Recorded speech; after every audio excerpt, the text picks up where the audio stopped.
어차피 정치인이기 때문에 이제 스피커가 커야 되고요. 그런 측면에서는 뭐 좋은 일이긴 한데 또 불안불안하지요. 이게 혹시 사고 나지 않을까. 이게 양날의 칼이기 때문에 걱정도 좀 있습니다. 최초 목적은 이제 언론의 부당한 허위사실 보도에 대해서 반격용으로. 당시에 이렇게 반격이라고 이렇게 우리 해명도 해보고 뭐 해봤는데 전혀 반영이 안 되는 거예요. 그래서 야, 우리의 독자적인 스피커가 필요하겠다. 이렇게 해서 반격용으로 시작했는데 지금은 반격용 겸 홍보용 겸 정치적 발언용 겸 주민 제한 겸 소통 도구로 아주 유용하게 다목적으로 쓰고 있습니다. 뭐 트위터가 저는 좀 많이 쓰는 편이고요.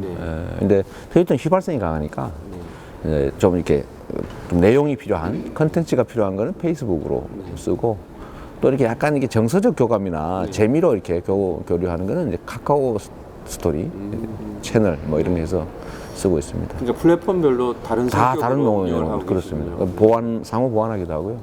두 개 연계시킬 필요 있을 때도 연계를 시키고 또 성격별로 분리해서 운영합니다. 소셜 네트워크에 예를 들면 제가 실수를 할 경우에 그 위험을 방지하기 위한 나름의 시스템이 있습니다. 제가 우리 주변 참모들한테 그 아이디 비번을 다 공유하게 하고요. 삭제 권한을 줬습니다. 근데 쓰는 건 안 되고, 댓글을 달거나 리트윗을 하거나 뭐 아니면 좋아요를 누르거나 이건 다 제가 직접 하는데 제가 쓴 글 중에 혹시 과하거나 특히 술 먹고 썼을 경우에 위험하잖아요. 음주 트윗이라고. 하시는군요. 할 수 있죠. 근데 그런 예를 들어 문제가 될 만한 소지가 있는 건 즉각 삭제할 수 있는 권한을 제가 적어놨죠. 말하자면 좀 차단책은 갖고 계신 거죠? 그렇습니다. 1차 방어선. 왜냐하면 하도 일부 이제 트위터, SNS 하시는 분들이 이제 사고가 나잖아요. 예를 들면 이제 감정적으로 절제되지 않은 상태, 또는 흥분한 상태 이럴 때 해서는 안 될 또는 선을 넘는 이런 발언들이 나가게 되면 정말 위험하죠. 최근에는 이 드러나지 않은 다수 대중이 사실은 제일 큰 조언자들입니다. 그러니까 제가 큰 방향은 정하고 내 삶을 살아가지만 뭐 정책도 하고 말도 하고 뭐 하지만 가끔씩 벗어나는 경우들이 있죠. 근데 그거를 특정 개인들로부터 특정 사안에 대해서 조언을 듣는 게 실제로 쉽지는 않지 않습니까? 그런데 이걸 일상적으로 체크할 수 있는 시스템이 사실 갖추어진 거나 마찬가지예요. 예를 들면 발언의 강도가 너무 셉니다. 이거는 너무 과하게 이런 데까지 뭐 가십니까? 예를 들면 유승준 뭐 그런 것까지 합니까? 가벼워 보입니다. 뭐 이런 지적도 저희가 받잖아요. 그러면 한번 생각해보고 뭐 이런 걸 해야 되는 거 아니냐 뭐 이러 하면 또 저희가 또 정책으로 만들기도 하고요. 일부 사람들이 왜 SNS에 매달려 있냐 저보고도 시장이 일은 안 하고 뭐 이런 표현 할 때도 많습니다. 근데 그 시대 변화를 우리가 좀 이렇게 간과한 거죠. 그냥 문화의 일부로 받아들여야 됩니다. 앞으로 모든 의사소통, 의사전달도 다 이렇게 갈 수밖에 없거든요. 빠르고 편하니까. 그래서 그거를 배척할 게 아니라 이거를 가족들끼리 소통하는 시스템으로 저는 만들어야 된다고 생각해요. 이거를 나쁘게 볼 게 아니라 좋은 기회를 빨리 활용해라. 그래서 저는 어르신들도 많이 권하고요. 우리 공무원들한테도 이거 많이 해야 된다. 세상은 변하는데 이제 SNS는 대세가 될 거고 누가 컴퓨터를 집에 놓고 쓰겠습니까? 이제 두루마리 이제 딱 모니터 펴가지고 이렇게 착착착 접어 갖고 다니다고 했잖아요. 손수건 펴듯이 딱 펴고 작업하는 시대가 곧 올 텐데 거기에 적응해야 된다. 모든 사람들이 다 통신기기를 몸에 부착하고 다니는 상태, 또 눈에 붙이고 다니는 상태, 자동으로 탁 누르면 이렇게 보이는 이런 상태가 올 텐데 저는 적응해야 된다고 생각하고요.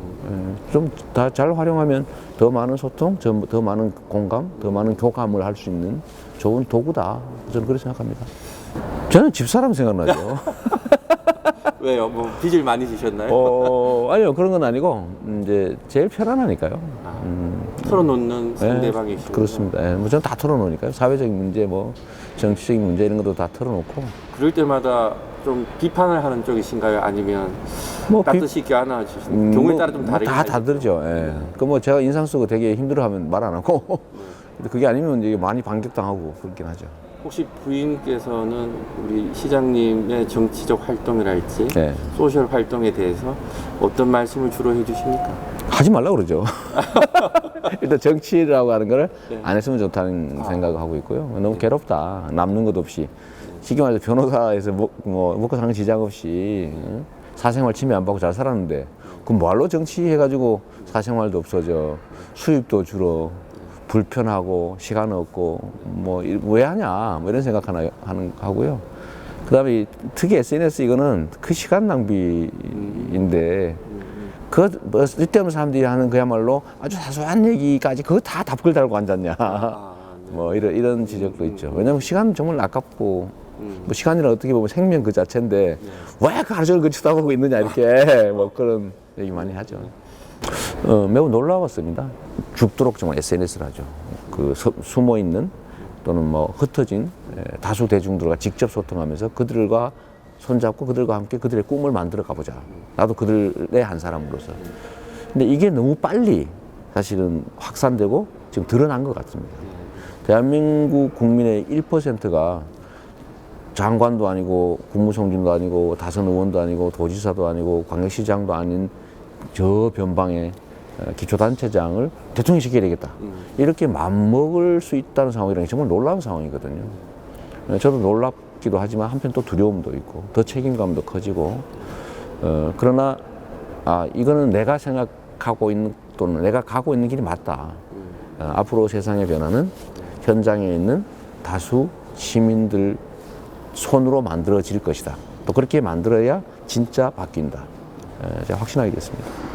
제가 기대했던 성과 이상을 내고 있습니다. 그러니까 성남시라고 하는 하나의 지방정부를 제가 이제 정리하고 또 정비하고 또 새로운 이제 정책 목표를 가지고 또 더 나은 방향으로 끌어가려고 노력을 하는데 제가 최초로 시장이 되기로 마음먹었을 때, 즉 시장이 또 바로 되었을 때 계획했던 것보다 훨씬 더 많은 성과를 낸 것 같아요. 그 첫째가 지금 전국에서 봤을 때 성남시가 가장 그 복지나 이런 데 잘하고 있다 라고 지금 평가를 나름대로 받고 있는데 그게 제가 기대했던 것보다 훨씬 더 많아요. 예를 들면 저희가 지방정부 포함해서 뭐 중앙정부도 그렇고 공기업도 그렇고 이 사회 전체가 빚 문제가 심각하지 않습니까? 성남시도 예가 아니어서 제가 취임할 당시에 약 7,285억이라고 하는 엄청난 규모의 비공식 부채들이 막 온 동네 깔려 있었는데 이거를 지방채 1,200억 정도 발행한 거 합쳐서 5,700억을 딱 3년 6개월 만에 다 갚았거든요. 저는 원래는 1년에 한 500억 정도씩 갚을 수 있을 거다. 나머지 지방채를 좀 1,000억씩 정도 갚겠다 이렇게 생각했는데 실제로는 현금으로 한 1년에 평균 한 1,200~300억 정도씩 갚았어요. 그러니까 일반 회계, 쓰는 예산의 10%에 가까운 금액을 매년 절감을 해서 빚을 갚고도 살림이 됐단 말이에요. 그걸 정리하고 나니까 여력이 확 생겨나서 지금부터는 다른 데가 잘 따라오지 못하는 뭐 신규 복지 사업들을 마구 내다 보니까 경남하고 또 그게 이제 대비되면서 마치 이제 복지 아이콘 이렇게 지급받게 됐는데 그런 면에서는 제가 기대했던 것 이상으로 많은 성과가 나고 있는 것 같습니다. 제가 하고 싶은 거는 성남시정을 통해서 작지 않습니까? 뭐 시 단위에서 보면 크긴 하지만 전 국가 단위에서 보면 되게 작은 부분인데 여기를 아주 모범적으로 잘 바꿔서 대한민국 전체를 바꾸는 게 제 목표거든요. 제가 성남시 잘하려고 하는 목표가 아니라 대한민국 사회가 전체적으로 바뀌게 하는 게 제가 살아오면서 하고자 했던 목표니까 거기에 성남시장으로서 가지고 있는 권한과 지위 역할을 유효적절하게 잘 써야 됩니다.